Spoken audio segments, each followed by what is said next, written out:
you're literally saving lives with your reporting, and you take so much shit for it. I just deeply, deeply respect you and follow you avidly. You were right about like so much during COVID. They banned you, they censored you, they smeared you, and all along you were trying to save lives. And you've been sounding the alarm on marijuana for a long time now.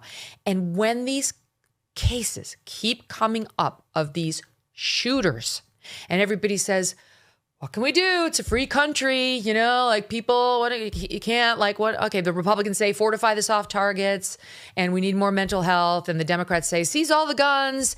And you're over there jumping up and down going, hello, hello, hello. I see a common theme in virtually all of these. Would somebody please listen to me?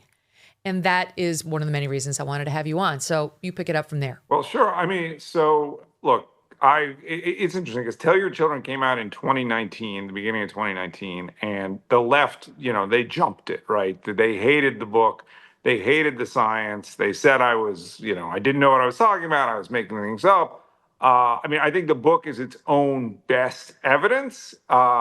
This, it's an accumulation of studies that were done really over the last 30 years and talking to psychiatrists and talking to people with mental illness and their families about how, that cannabis, that marijuana, which, a lot of people just use pure THC now, they use vapes, that certainly if you use that over time, and if you use a lot of it, and unfortunately, if you start when you're in your teens, your early teens especially, you're at higher risk for developing severe mental illness. Now, there's a lot of other issues around cannabis, but that was the one that I focused on in the book, because to me, that's the one that you can't really fix, right? And a permanent psychotic disorder, schizophrenia, in particular, that's not something I would wish on anybody. I wouldn't wish it on my worst enemy. It ruins people's lives. It destroys families.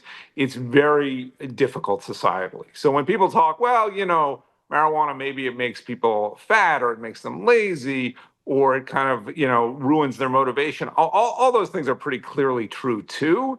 But to me, the problem that has the greatest societal impact is this issue of psychosis. Psychosis is a risk factor in violence, okay? And it's a risk factor in two particularly bad kinds of violence.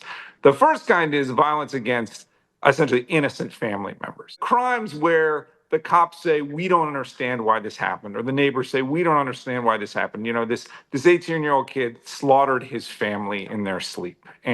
And we just don't get it. That's almost always psychosis driven. And when I say almost always, I mean almost always.